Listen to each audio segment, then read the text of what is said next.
Hello there, my friends. Today we're going to be taking a look at some previews from the Invisible Hand expansion for Star Wars Armada.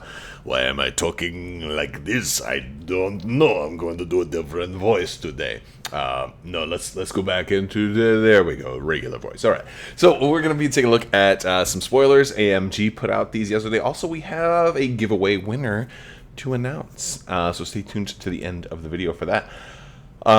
And we've got some interesting cards. The Invisible Hand title itself was already spoiled, but we did get some new titles to come look at. By the way, if you guys are already subscribers, then you're already halfway there, because to enter to win these giveaways that I'm doing at the end of this video, and then starting again tomorrow, you just have to be a subscriber and leave a comment on this or one of my videos. So, the first preview we got is the Lucid Voice, and this is probably my favorite card in a while because I love it. I've always kind of wanted a ship to have a really strong rear arc, but just because it's something we haven't seen yet, and also because spinal armament also increases the rear arc, which is something that's seldom used. But while it's seldom used, it still does occasionally get used, and and then the arc, the front and the rear arc for this are kind of narrow. This ship is a ship that's kind of drawn similar to an MC-80. So the rear arc isn't like ultra. I mean, it's a decent size, but I mean the side arcs are really where it's at. But the important thing about this particular title is that it treats the printed battery armament as if it were 3 red dice.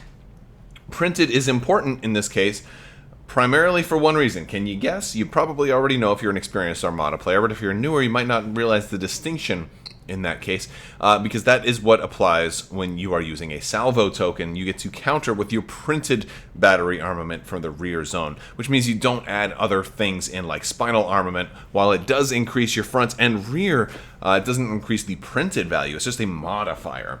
So it does increase the value, but just a modified value. So basically, the reason that this is important is that it changes your printed value, so this way you can salvo even at long range with 3 red dice, which means you are really going to want some interesting turbo laser upgrades. And while I love the idea of putting spinal armament on here, that might not even be the best option. You definitely might want to consider like something else that gives you red dice rerolls. So we've got a lot of options for cards like that, but like linked turbo laser towers, for example.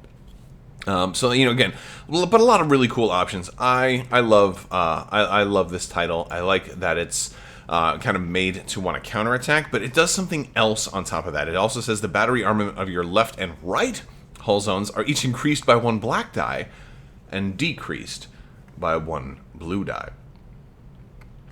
So you kind of lose range on the sides, but you want to be up close, right?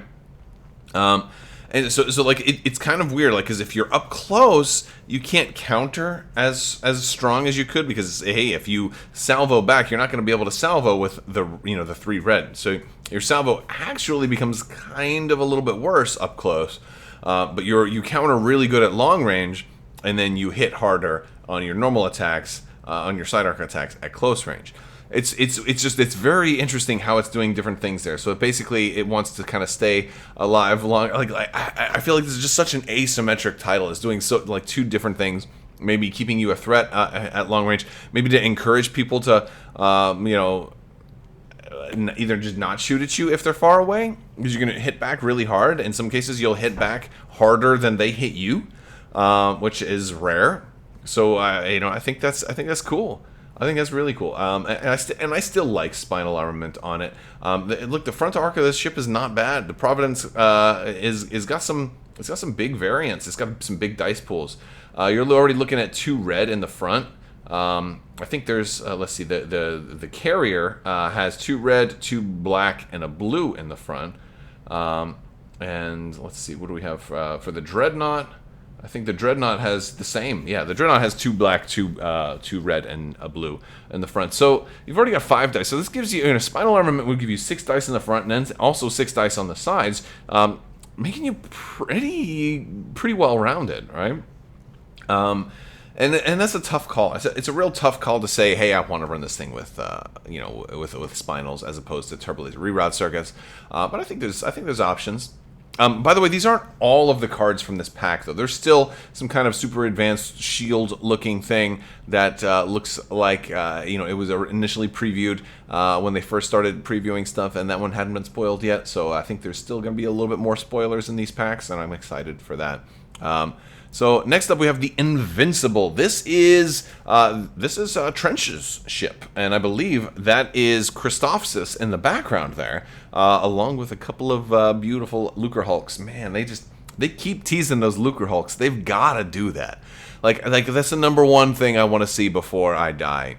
Well, maybe not the number one. World Peace would probably be just a little bit higher than that. But I really want to see the Lucre Hulks, as well as the Malevolence show up. I want to see the Malevolence expansion, too. But the Lucre Hulks are looking nice in the background there. Great artwork. Great depiction of this particular ship. It looks beautiful. The Invincible gives you 1 additional defensive retrofit icon in your upgrade bar for 5 points. This leads me to believe that that shieldy card that we saw, and one of the first things was like this green kind of shield is definitely a defensive retrofit, because Trench had a special shielding technology. We all could have guessed that it was a defensive retrofit. Anyway, either that or a title. But since his title just gives you a defensive retrofit, then there you go. There may even be. Here's an interesting thing. There may even be a defensive retrofit type of upgrade that takes 2 defensive retrofits. There's not very many ships that can equip 2 defensive retrofits. There are a few, though, right? That such a thing does exist. It's just rare, right? So wouldn't that be cool if they came out with some really new double defensive retrofit upgrades? Like that would be pretty snazzy. I like that idea. So and the reason I say this is the Dreadnought does not have a defensive retrofit, but the Carrier does. So if you want to run a Dreadnought, you can still run this title and still get a defensive retrofit on it, which is pretty cool. I think it's a really cool, a groovy title, because it's going to be universally good. If you're running the version that doesn't have it, you can at least get one. And if you're running the Carrier and you want to run this on there, you can double down on the defensive retrofits. I mean, when you're running double defensive retrofit, you're gonna have a lot of tanking power. So I think it's just a generally good title, but also great artwork on that one too. And then we get the full preview of Jedi Hostage. We got a little bit of this one before, where there was a lot we couldn't see. So this one is a fleet command, and I'm sorry, it's fleet command or fleet support? I always get those two, the namings of them mixed up. But it's an exhaustible, and what this says is it's 3 points. It's separatist only, so it'd be kind of cool if the Empire could take a Jedi hostage too. Like, I feel like there's a little part of me that's saying, yeah, but shouldn't they also be able to do that? Yeah, I guess not. No, but it's a fleet command. It's not fleet support. Fleet support has the little antenna dish on there. When an enemy ship declares you as the target of a non-salvo attack, so it has to be a ship attacking you. If this card is readied, the attacker gains a raid token of its choice, if able. Now, by the way, there's a couple of interesting things there. Just for that top part. So if they attack you, as long as it's not a counter attack, or a salvo, I should say, if they attack you, they gain a raid token. They get to choose, so it's not that bad. And if they already have 4, then they won't get it. They only do it if able. But there's no choice. You can't opt to say no. So basically, this means like one of their insignificant ships is more likely to want to target you first. So maybe, which is kind of interesting, because if they go for their flagship, now their flagship, if their flagship attacks you first, now their flagship has a raid token. So there's no choice. Well, there's no choice in whether or not to trigger it, because if it's readied, it happens. So that's like kind of a pro and a con, right? Because it's like nobody really has control. Your opponent has control on whether or not they shoot you, and that's it. You don't actually have control on whether or not you use this. Outside of you opting not to equip it to a ship. When an enemy ship at close range reveals a command, it may discard a squadron dial to exhaust this card. So like they can send out. This was the part we didn't really see on the preview, which is really cool. So they can basically send over a boarding party via a squadron command to try to stop the Jedi Hostage. While defending, if this card is exhausted, you cannot spend more than 1 defense token. Look, I don't like this card. I don't think I'd ever use this card. It's got too many drawbacks. I mean, and I don't even know if I would use it if it was free. Like, I have to think to myself, I'm like, okay, I'm going to put this upgrade on a ship. Now, the ship has to have a fleet command, so, I mean, maybe I run it on a hard sell, but why would I do that? Why would I run it on a hard sell when my opponent's, like, doesn't really care? They can save that ship for last and then just one-shot it. Now, this is a ship you want to try to, like, do a flag bridge or something like that and run on one of your big ships, maybe your flagship. It's something that you want to stay alive, that you want to maybe discourage attacks from. All right, that's the whole point. Because, like, hey, if you attack me, you're going to get a raid token. But it costs 3 points.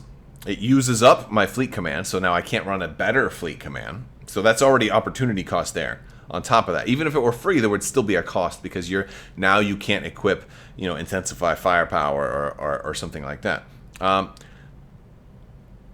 If the card gets exhausted when you're defending, you cannot spend more than 1 defense token. Like, that's really bad, right? Like, that's Avenger level bad. Like, that's crazy. And you're doing it to yourself. And it makes it real easy for any ship to be able to just, drop a squadron dial to exhaust this card for you. Like, so if you're second player, they can have, like, a full flotilla just, boom, pop that dial, and now all of a sudden you're restricted to 1 defense token all turn. And the only benefit you get from it is the raid token, but you don't get to choose when it happens, and you don't get to choose the raid token.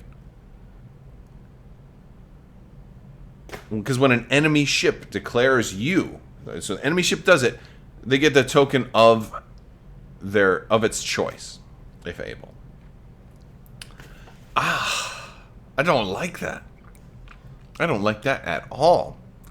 Like, raid tokens are a better thing now, but when you let somebody choose, they're obviously going to choose the one that they wouldn't work. Like, if they're a squadronless fleet, they'll choose a squadron command, because that's not going to affect them at all.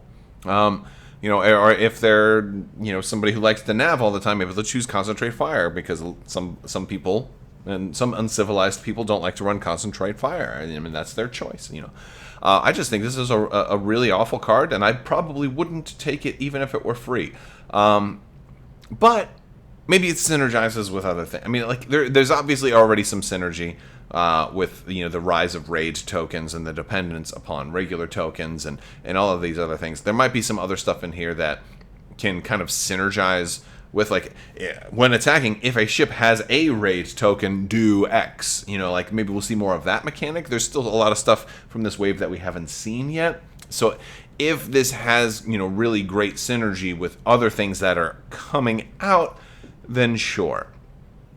And I guess from a certain point of view, it is a way to get a raid token on a ship at long range. And I guess from a certain point of view also, over time, because this will work every turn, and maybe there's other ways to ready cards as well. That's another thing. Like, if you could ready this one multiple times, like via something kind of like the Interdictor title, then this would be better as well. Because then you could use this multiple times. If you could put out multiple raid tokens, then that would be great. But I really don't like the drawbacks of not being able to choose when it happens, not be able to choose which raid token they get, and then being penalized once this goes off. That seems awful to me. But that's my hot take on it.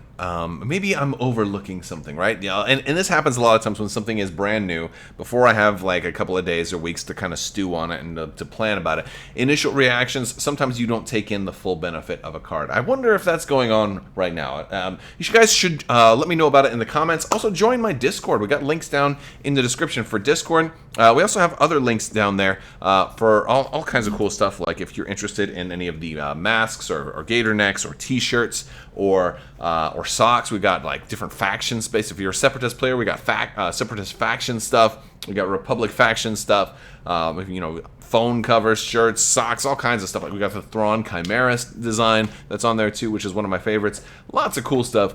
Be sure to check all of that stuff out. We also have a giveaway winner to announce. So I want to, for today's winner for the $25 Amazon gift card is going to be Koshiru. Thank you for being a subscriber and leaving a comment. Anybody, all you have to do is shoot me an email on the back end of my channel. That's going to be mailcrabbok@gmail.com. Get your contact information. We'll get you squared away. And if you did not win, don't worry. Next giveaway starts right now. So, you know, then these typically run for about 2 weeks or so at a time, and I usually announce the winner at the end of one of my videos. So I encourage you to watch all the way to the end. All right, guys, that's going to do it for today. I want to thank you all so much for hanging out with me. We're going to be giving you more Armada news as it comes out. This has been a big week for Armada. Spoilers. Hopefully we'll get some word soon on when these ships are actually coming out. If they are going to indeed come out in a staggered release, or if they will all be kind of delayed enough so that they can all come out at once. I am super anxious to get a hold of these ships and start playing again. Got that second dose of the vaccine. Counting down the days until I can go play again. Not very many more. We're getting closer. It's so exciting. All right. That's going to do it for today. Big thanks to my patrons for continuing to support the channel. Thank you all so much for your continued support. I couldn't do this without you, so thank you so much. And as always, have a great day.